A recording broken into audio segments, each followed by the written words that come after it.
وحده لا شريك له ونشهد أن سيدنا ومولانا محمدا عبده ورسوله صلى الله تعالى عليه وعلى آله وصحبه وبارك وسلم.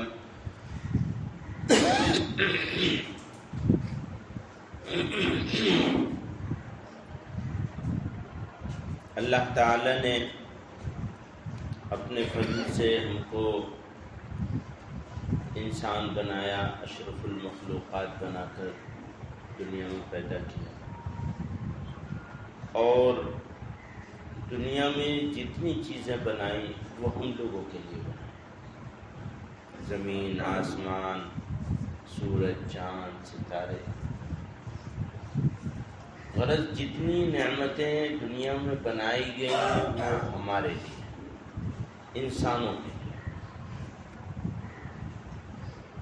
پھر قرآن کریم میں ارشاد فرمایا وَإِن تَعُدُّوا نِعْمَةَ اللَّهِ لَا تُحْصُوهَا، اگر تم اللہ تعالی کی نعمتوں کی گنتی کرنا چاہو تو کر نہیں سکتے، چاہے وہ اس جسم کے اندر ہوں اور چاہے وہ اس جسم کے باہر ہوں۔ ہم پروردگار کی نعمتوں کی گنتی نہیں کر سکتے۔ پھر ہم لوگوں کے اوپر مزید احسان پر احسان فرمایا کہ ایمان کی دولت سے مالا مال کر دیا، کہ اگر کوئی انسان ہو اور کامیاب انسان لیکن ایمان سے محروم ہو تو وہ کامیاب نہیں ہے بلکہ ناکام ہے۔ کامیابی اسے سمجھتے ہیں دنیا والے کہ دنیا کی وہ چیزیں جو ضرورت سے زائد ہیں وہ کتنی میسر ہیں۔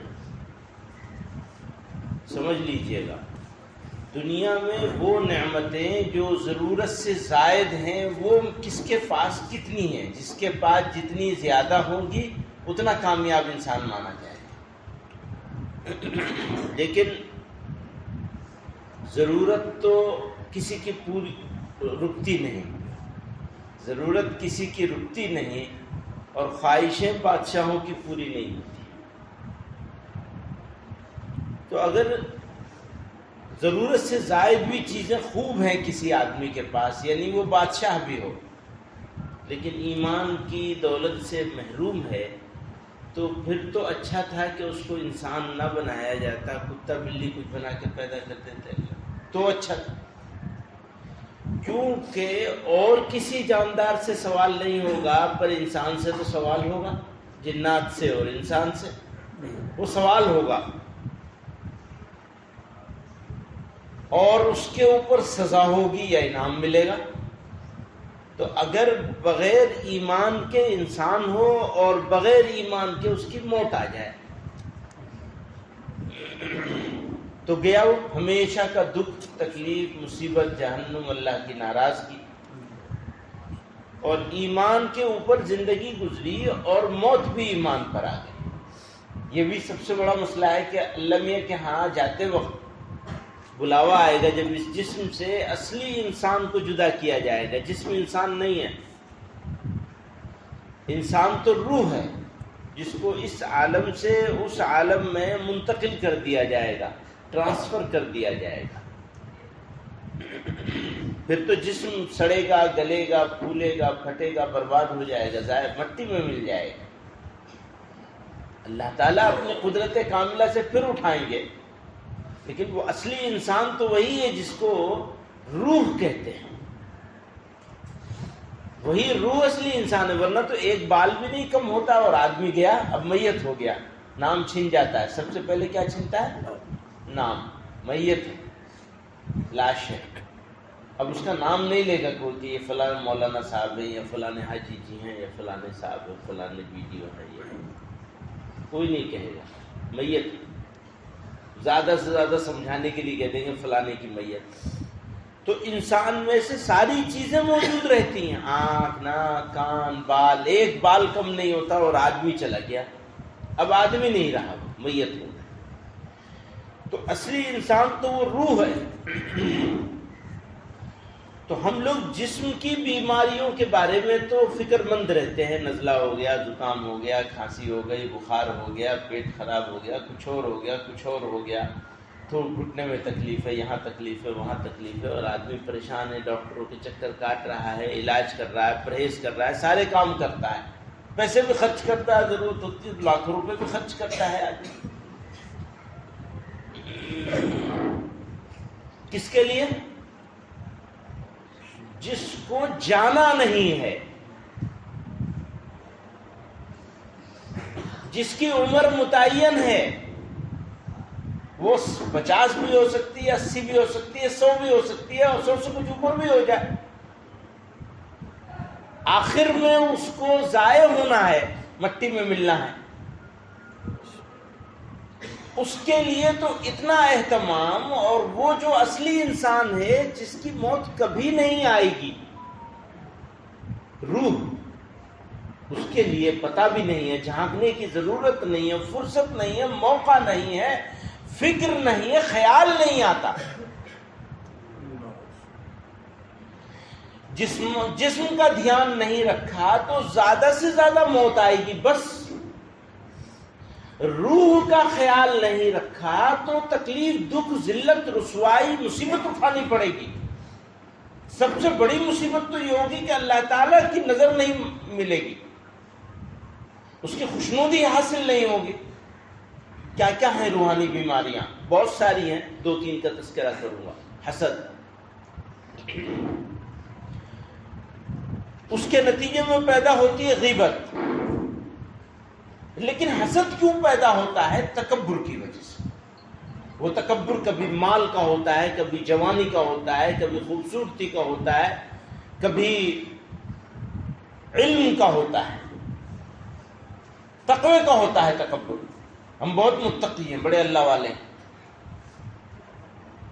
تو یہ جو تکبر ہے اس کے نتیجے میں حسد پیدا ہوتی ہے۔ اور تکبر کو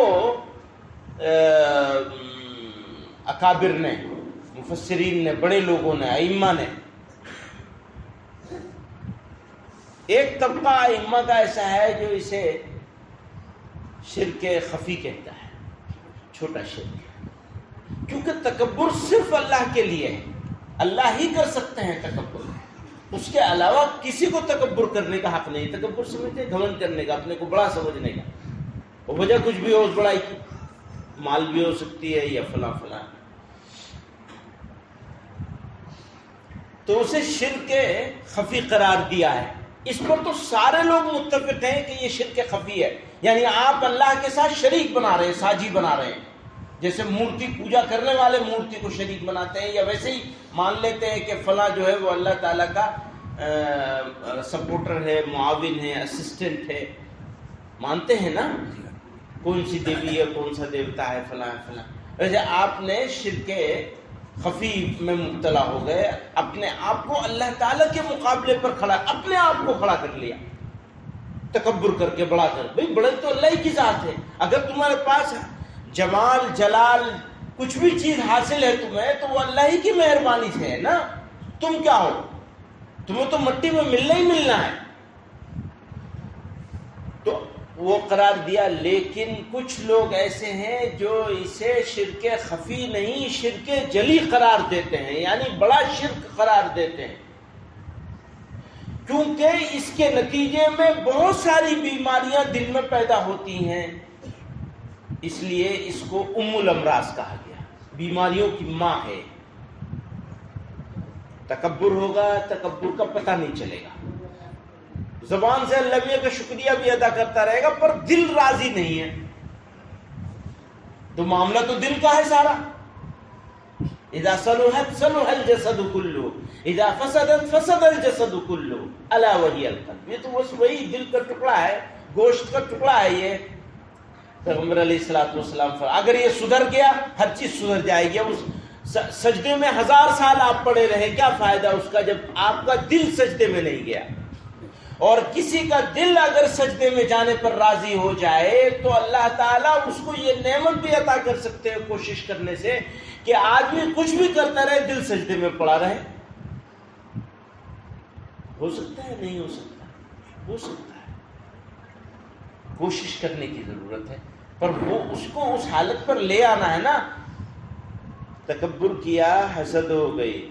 حسد کیا تو غیبت کرنے لگا. حضرت علی کرم اللہ وجہہ نے فرمایا حسد کرنے والا تو جس کے لیے حسد کرتا ہے اپنے بھائی، اچھا قریبی لوگوں سے ہی حسد ہوتا ہے، دور والوں سے نہیں ہوتا.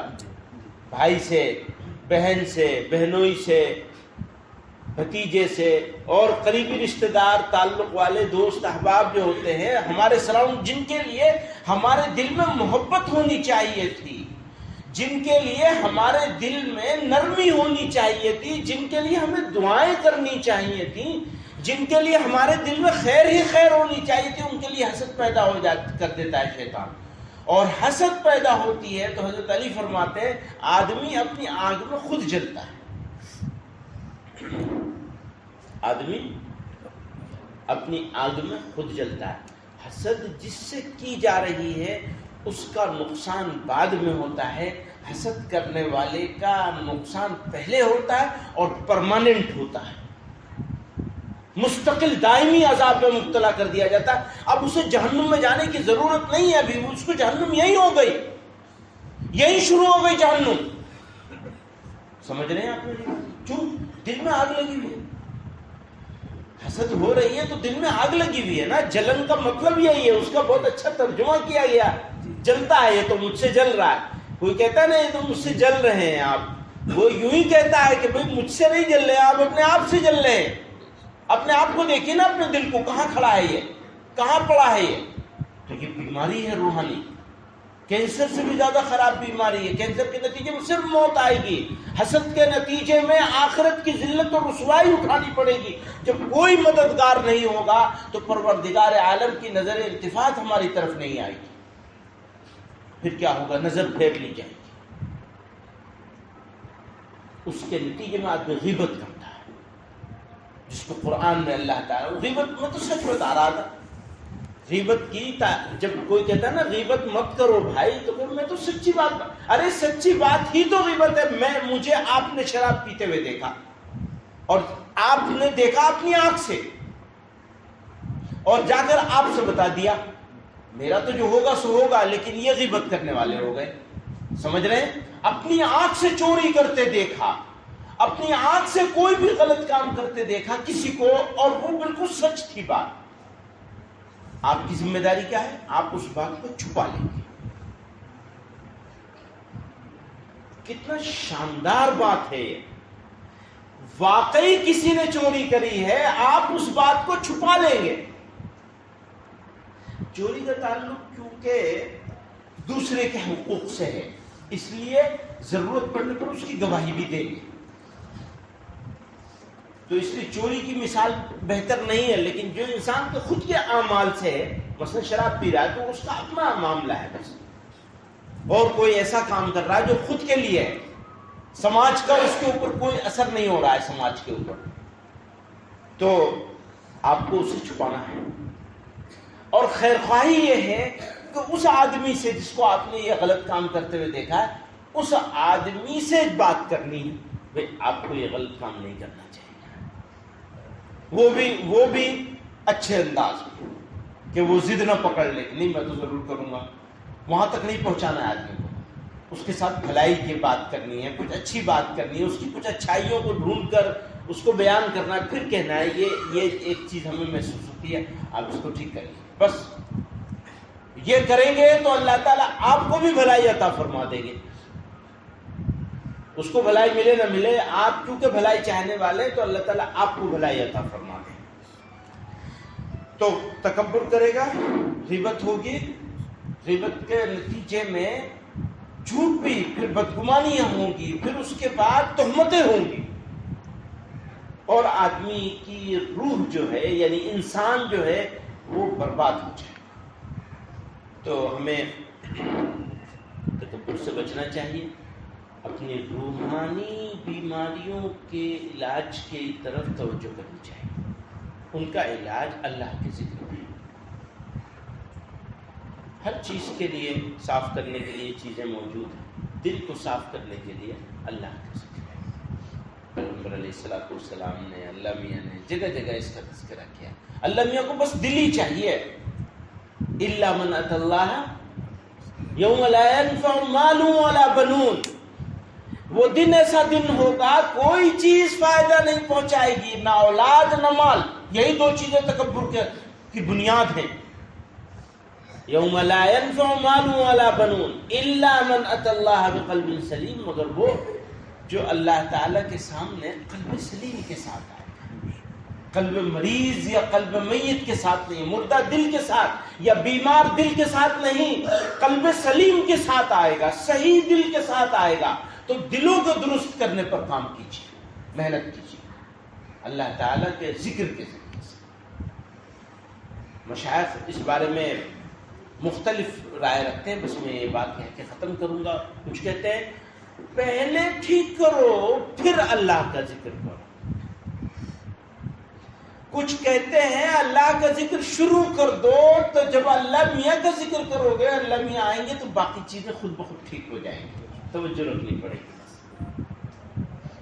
تو مشائخ نقشبند رحمہم اللہ کا یہی ہے، اسی لیے وہ جلدی سے مراقبے میں پہنچا دیتے ہیں. ہمارے مشائخ چشت رحمہم اللہ کا یہ ہے کہ نہیں، پہلے ٹھیک کرنا ہے پھر جائیں گے آپ مراقبے تک. یہی تو فرق ہے، اور کوئی فرق نہیں، باقی تو سب ایک ہے. کوشش شروع کریے. اللہ تعالیٰ فضل فرمائے، ہماری روحانی بیماریوں سے بھی شفا عطا فرمائے، آپ کی ہماری سب کو روحانی بیماریوں سے. اور رمضان کا مہینہ بڑا اچھا موقع ہوتا ہے، اللہ تعالیٰ کی رحمتیں متوجہ ہوتی ہیں. بس کوشش کرنے کے لیے، جو کوشش کرے گا ہر حال میں پائے گا. کیونکہ وعدہ فرمایا ہے کہ ایک قدم چلو گے تو ہم 10 قدم چلیں گے. دنیا کے ہر کام میں کامیابی ناکامی کا امکان ہے، اس کام میں ناکامی کا کوئی امکان نہیں. 2 شرطیں ہیں، عقل حلال، صدق مقال. حلال مال ہونا چاہیے اور بات چیت میں جھوٹ نہیں ہونا چاہیے، ملاوٹ نہیں ہونی چاہیے، سیدھی سچی بات. وآخر دعوانا الحمدللہ. دعا کریں درود شریف. اللہم صلی علی محمد.